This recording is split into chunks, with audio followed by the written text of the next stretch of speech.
Hello everybody. So in this presentation we're going to pick up a little bit where we left off the last time.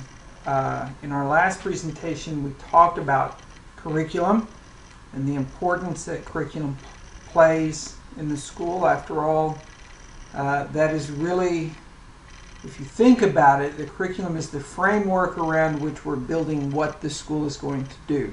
Okay?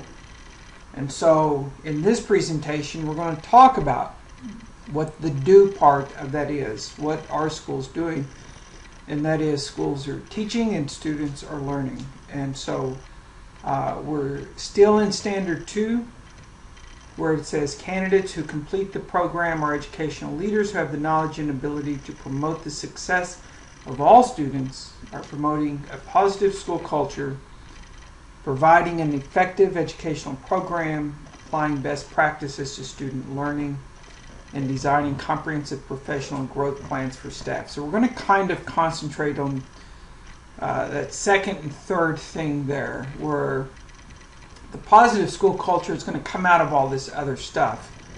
But we want to talk about providing an effective educational program, and this is what blends into the quality curriculum we talked about last week. But we really want to concentrate on applying best practices to student learning. Again, after all, that is what we're here for, okay?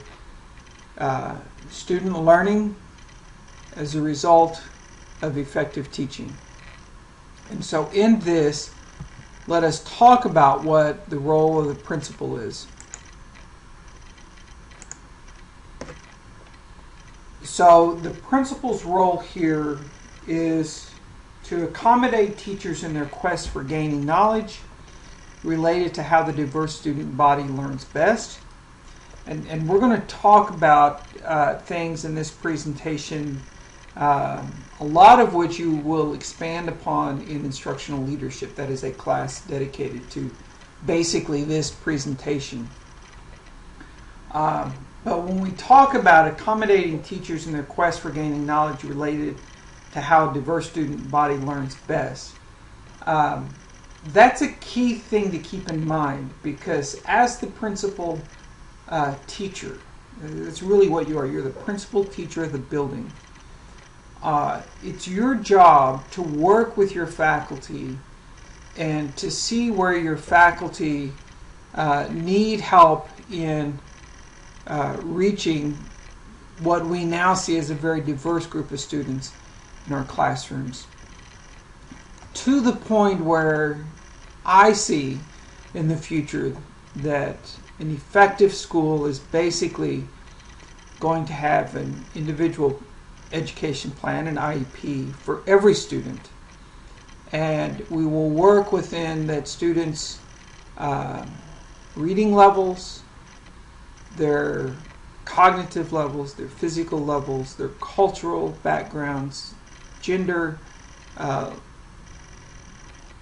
identities, whatever it takes. We have a very diverse group, language barriers, and every student will enter a classroom learning content that's delivered to the best of that teacher's abilities to reach the individual students. So it's your job as the principal then to help those teachers get to that level. I will say, when I started teaching, it was the sage on the stage, as the saying goes. And that is no longer appropriate if we want to create effective schools where all students learn. It's just not appropriate anymore. And so that's your big role, is how do you help your teachers get to that point? How do you identify who those teachers are? How do you identify their strengths, their weaknesses, and how do you help them get to the point where they can teach a diverse group of students? Another part of this, assessing the teachers as it relates to the outcome learning.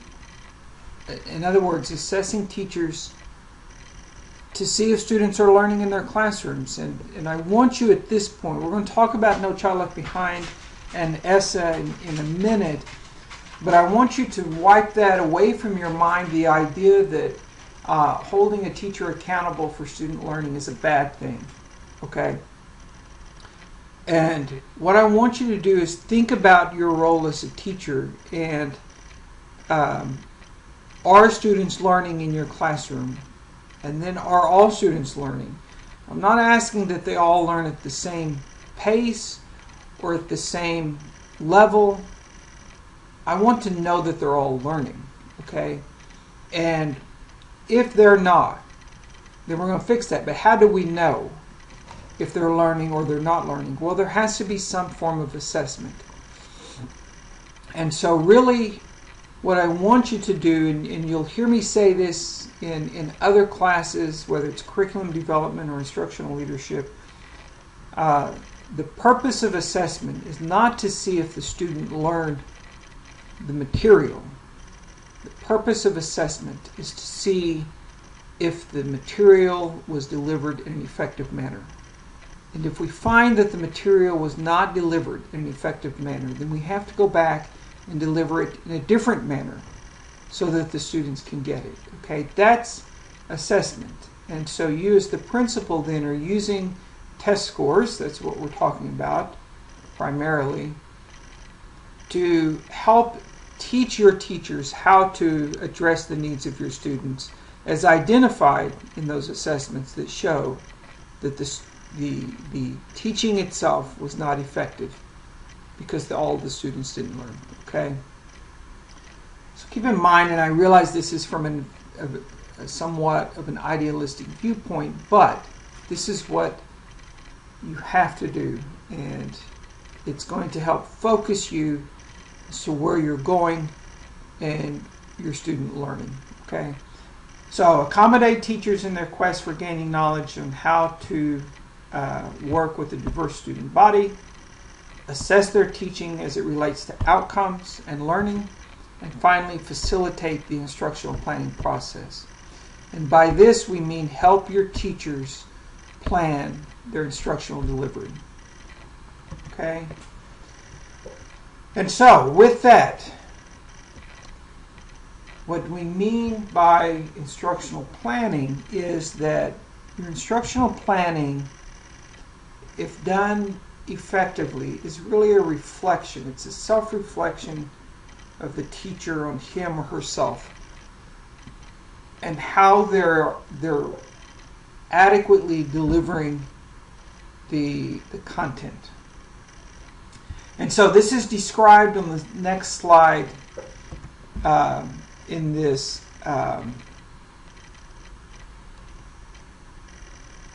figure here. So let's look at it.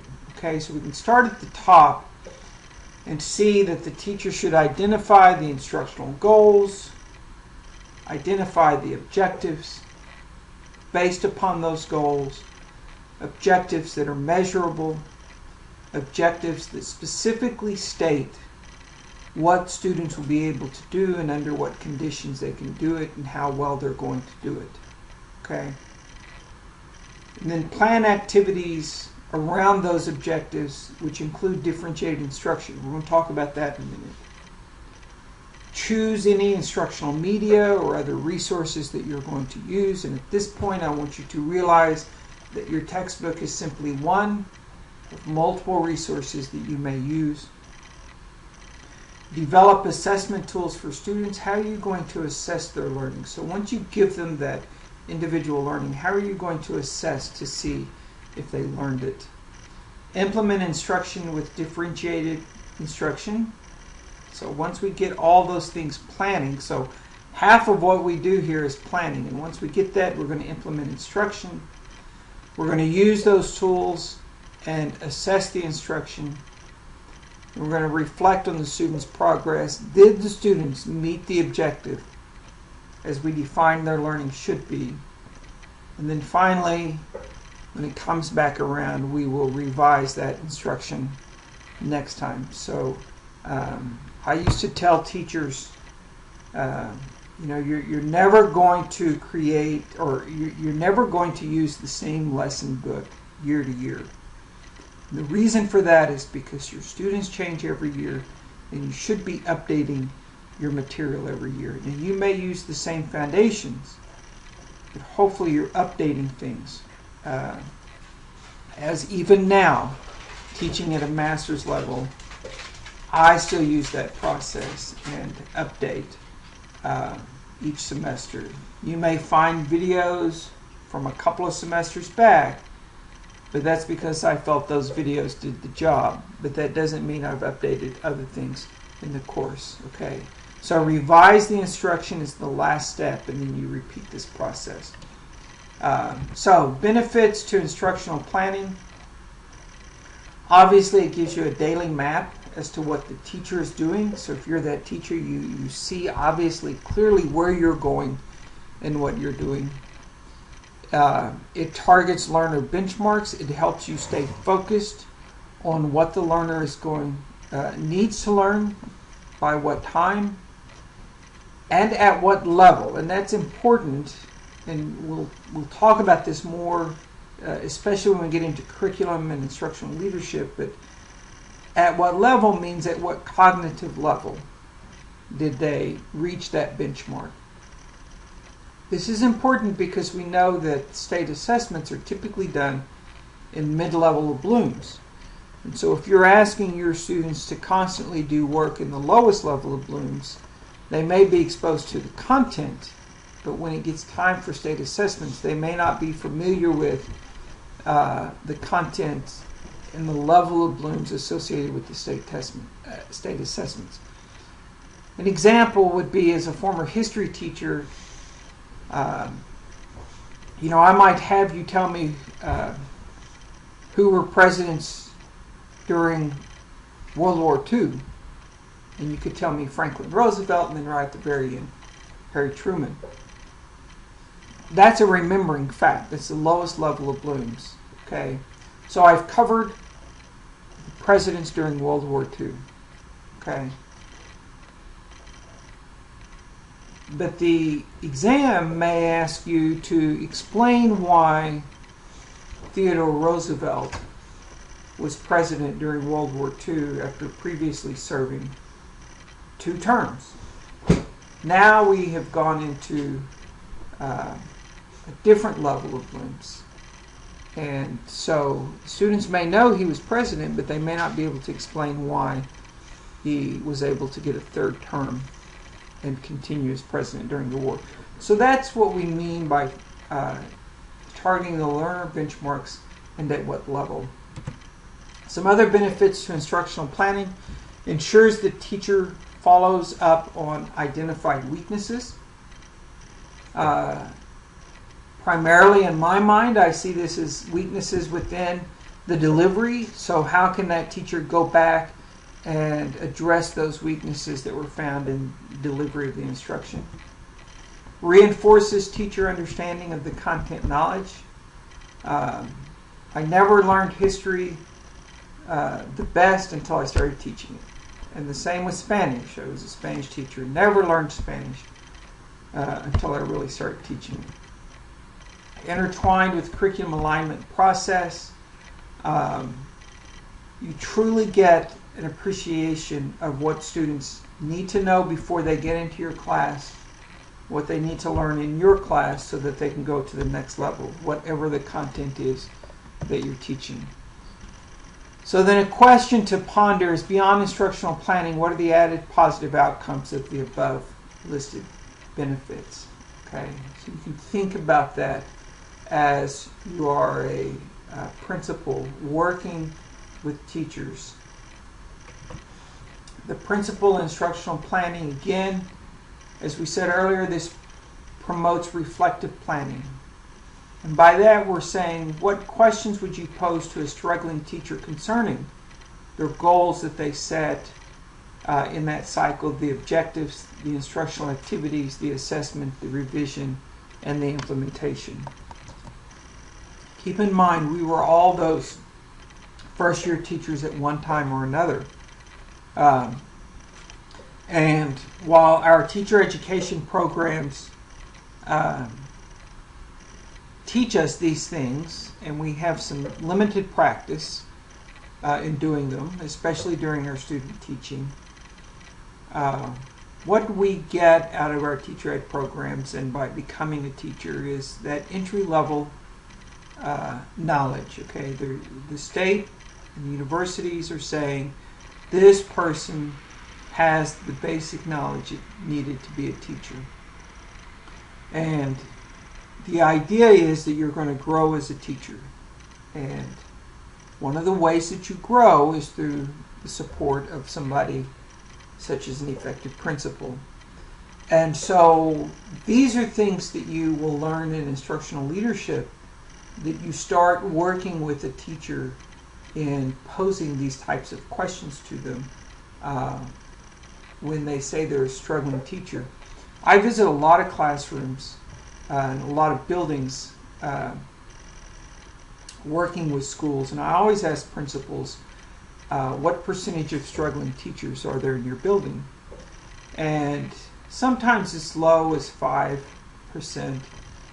Typically it's around 10, 12%. Every now and then we get up to around 20%. And while my goal is not to coach that principal on how to be a principal,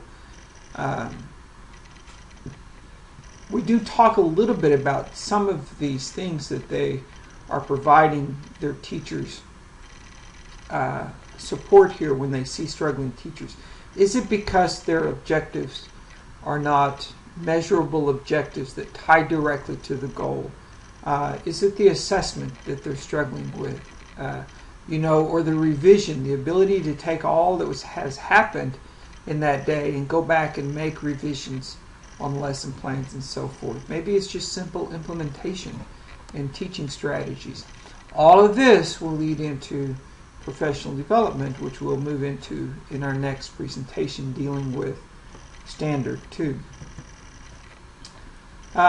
So continuing on the idea of instructional planning, using student data to drive instructional planning. What are some of the obstacles that educators face in properly using student data to aid in planning? And how would you overcome these obstacles as a principal? Obviously, I think if used correctly, one of the best ways to do this is to use professional learning communities, PLCs.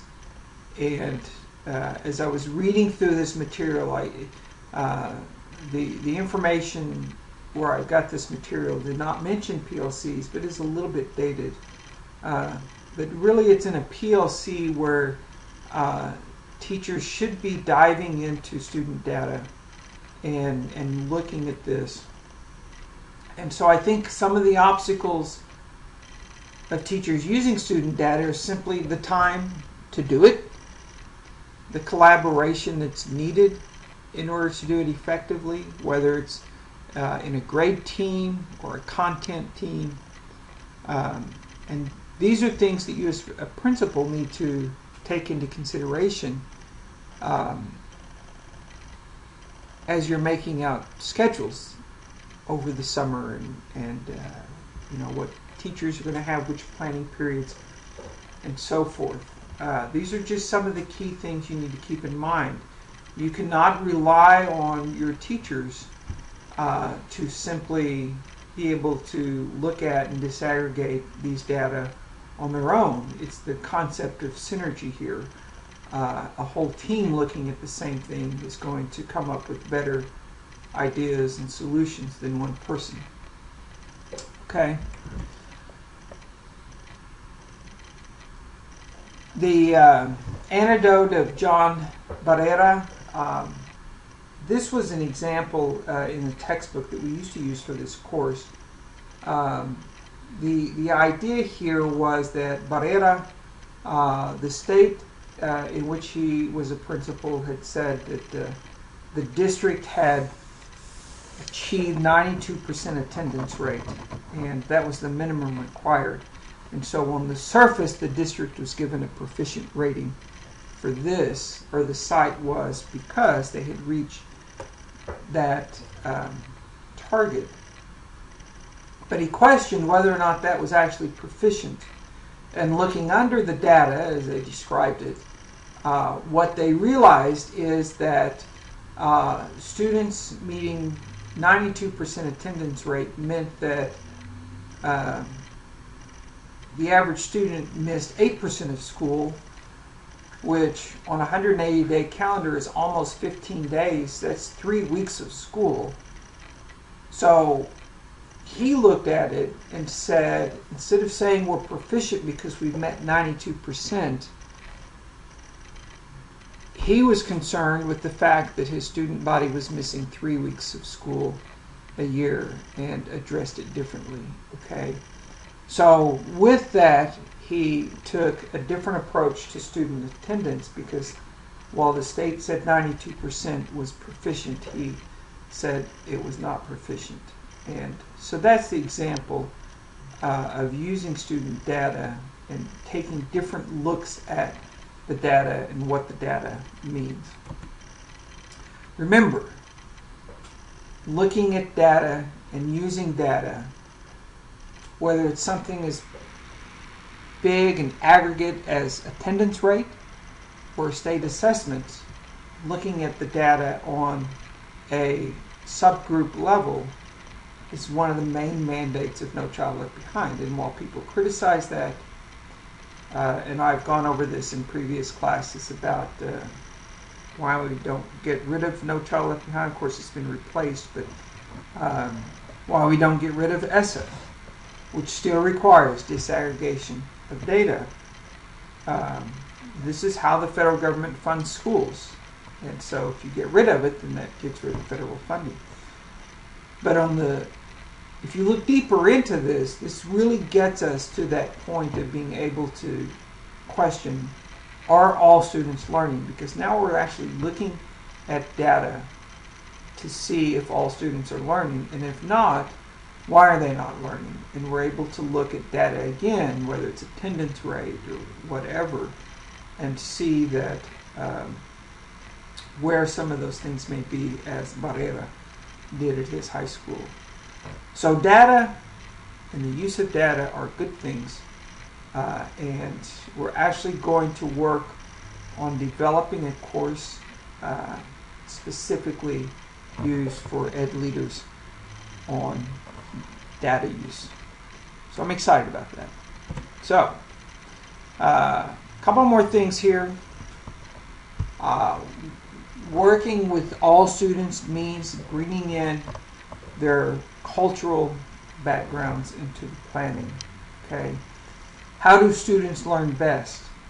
We know that in Oklahoma, especially when you get out into the rural areas of the state, we have significant numbers of Native American students.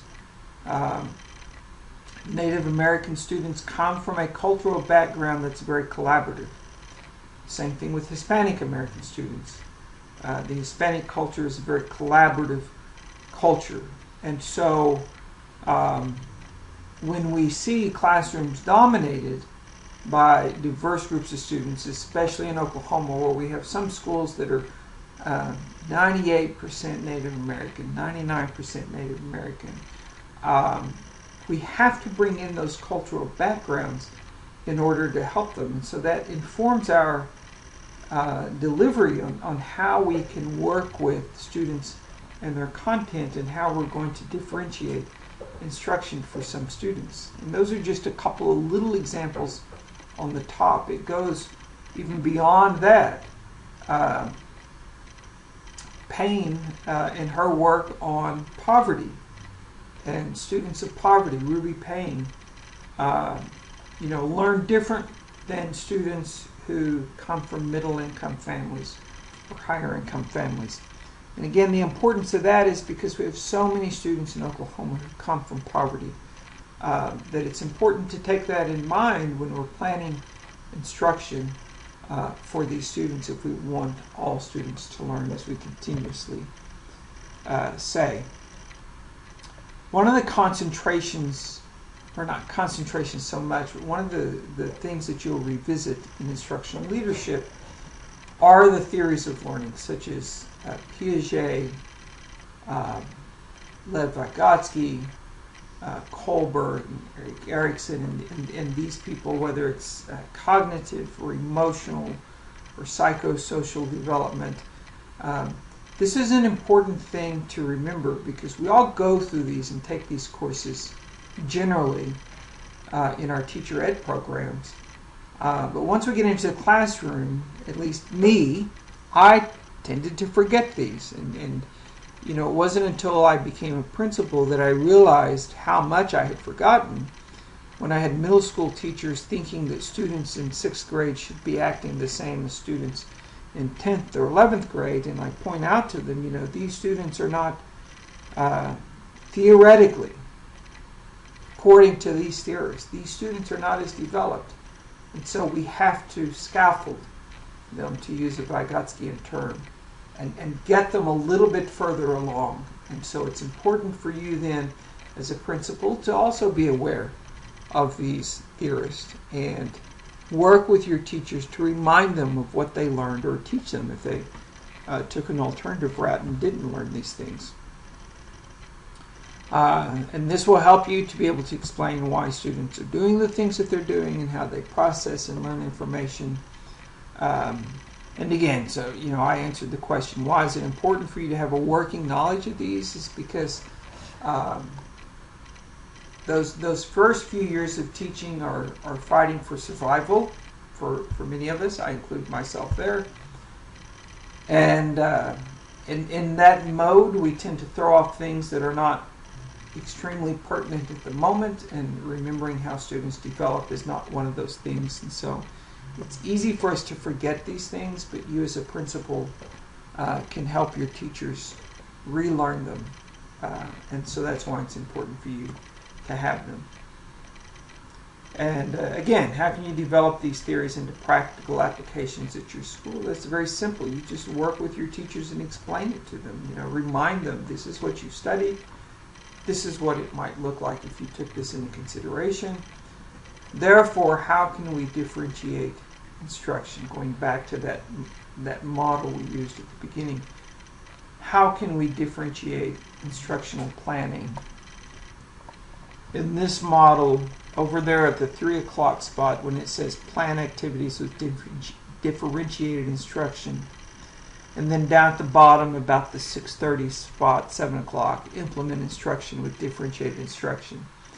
This is where you're going to help your teachers, okay, by explaining to them things like developmental theories and psychosocial theories and so forth. So that's why it's important for you to reacquaint yourself with these things and share them with your teachers. So what makes an effective school then? This is a basic idea of an effective school model. What makes an effective school? We started out with Standard 1, talking about a clear focus and mission. And the first activities you did at the beginning of our course looked at how those things were to come about in your building. And the first thing that we look at to see how those things come about is through planning. So that's why I asked you to look at planning in your building. Assuming that those things are there, we want to then build strong instructional leadership, and that's what this presentation has mainly been about. Having high expectations, you having expectations for your teachers, and your teachers having expectations for their students. Those things have to come about. Positive homeschool relations, frequent monitoring. This is from you on your part, working with your teachers in their classrooms.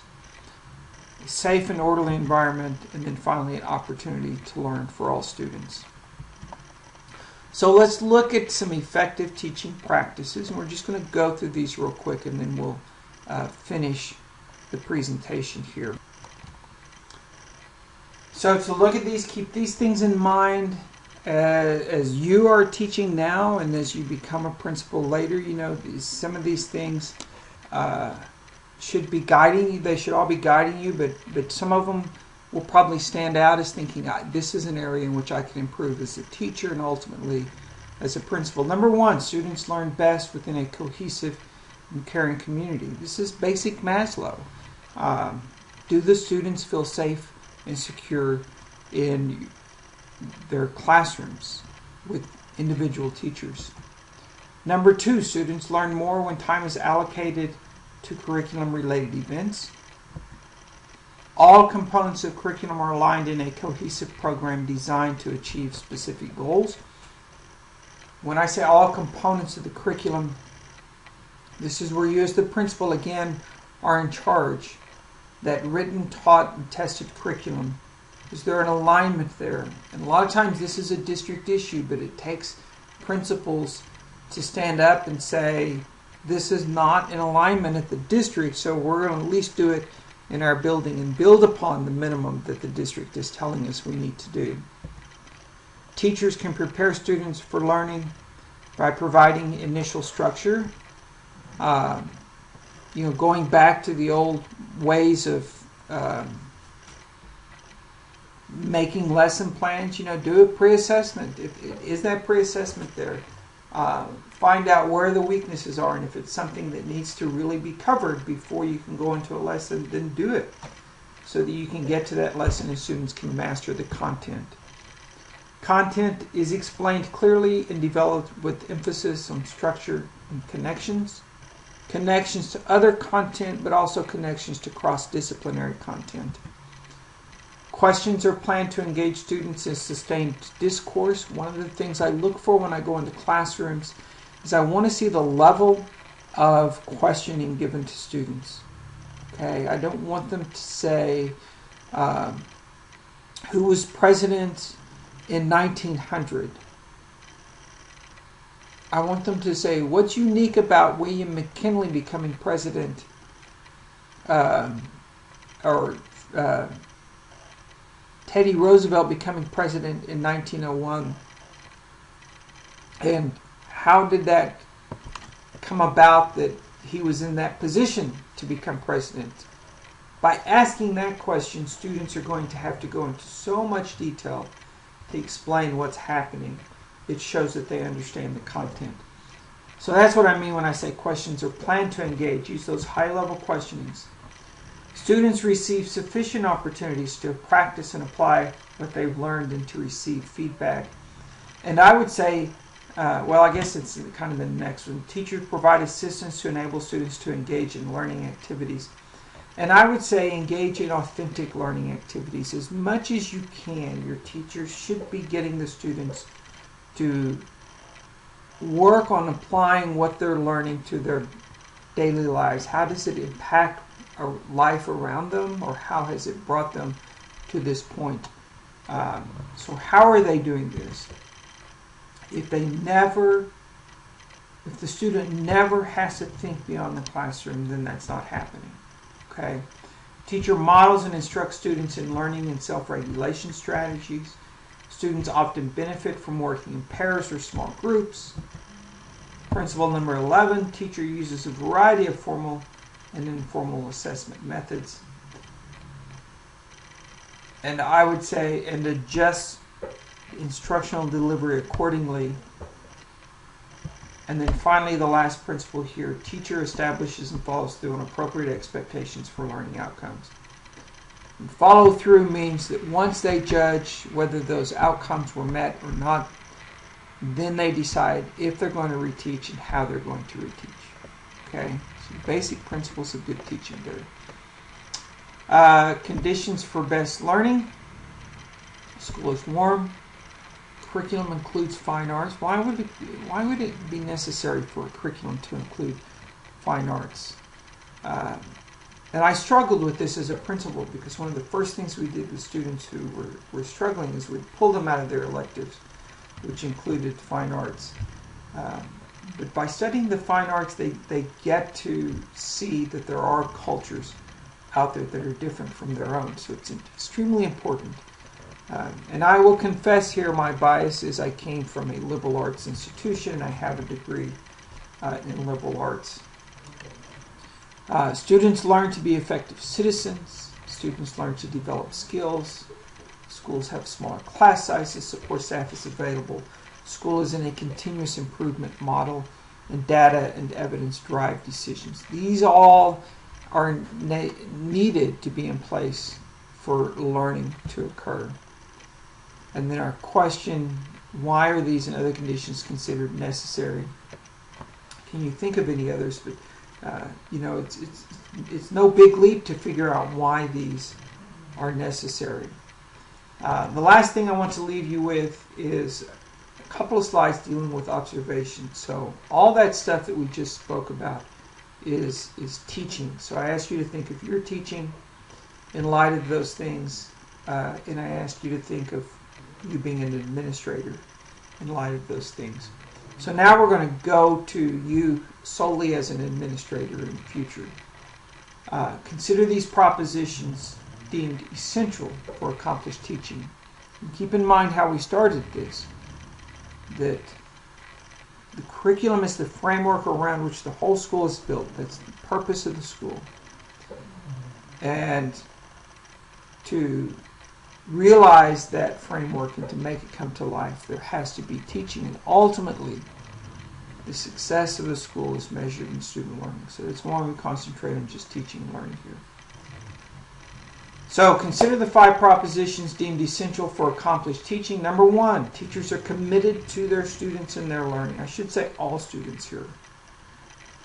If not, how do we get them to that point? Teachers know their subjects and how to teach those to students. Number 3, teachers are responsible for mentoring student learning. This gets away from that idea of I taught it, the student just didn't learn it that day for one reason or another. And we've got to get past that mindset. Number 4, teachers think systematically about their practice and learn from experience. This is that continuous reflection cycle. And number 5, teachers are members of a learning community. Okay, this is the first time we really get to see that learning community piece added in here. Do you agree with these conditions? Why or why not? Okay, once we get teachers in these 5 things, then we can see that teachers are going to be able to teach effectively. Last slide here. There needs to be some type of formative evaluation. There needs to be a summative evaluation. And you're going to learn in instructional leadership that there's a huge difference here, because our formative evaluations, to be effective, should be non-evaluative. In other words, what we simply want to do is we want to see where teachers are and help them along those cycles. So that by the time we get to that summative evaluation, and in Oklahoma and most school districts, this is your TLE observation, all the pieces are in place and the teacher's going to come out with a decent rating. Okay, those formative, non-evaluative evaluations are what you as a principal should be doing throughout the year leading up to that summative piece. Okay, that formative, non-evaluative observation must include classroom observations, and within these are obviously your walkthroughs. And again, this is what the whole class of instructional leadership is built around. So you're going to spend a whole semester talking about this.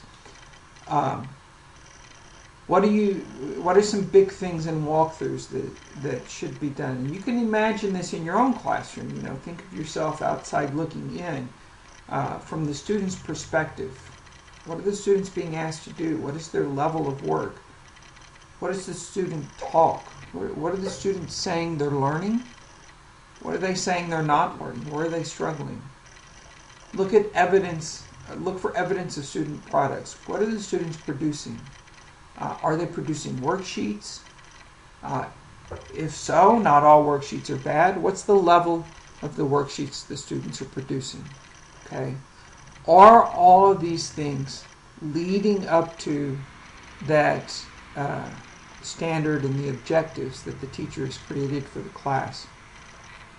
Look at the grade level. Look at the curriculum. Look at the level of questioning happening in the classroom. Look at technology. How is technology being used by the students, and how is technology being used by the teachers? Are there pre-assessments being used in the classroom? And then finally, Are students recognized for their superior work? Do you see any exemplars hanging around the room of work that students have done? I love going into a school building and seeing student work hanging in the hallways. It's students taking pride in their work, and it's teachers taking pride in their students. Okay, and then finally, one final thing that will help improve teaching, and that's peer coaching, matching teachers with their peers. Okay, and having them do these things, these walkthroughs and assessments together. So all this together then is how we judge effective teaching and whether or not students are learning. So again, just to wrap it up, last presentation we talked about curriculum and the importance of curriculum and that alignment between the written, taught, and assessed curriculum. And here we see once that is in place, now we're taking it down one level. If this were a microscope, we're cranking it up, magnifying it 100 more times, and we want to see what's actually going on in the classroom as far as teaching goes, which is an indication of student learning and if that is occurring. So with that, we have finished. Our next presentation, we're going to move, we're going to stay in Standard 2 of our ELCC standards, but we're going to move to a different level. And once you take a close look at teaching and learning happening in your building, what if you decide it's not happening at the most effective level? In other words, not all of my students are learning. Then what we need to do is work on coaching those teachers and improving the teaching capacity of our teachers. And the way that we do that is through strategically planned professional development. And so our next presentation is going to talk about professional development, and it will bring in your professional development project that you'll work on for a few weeks.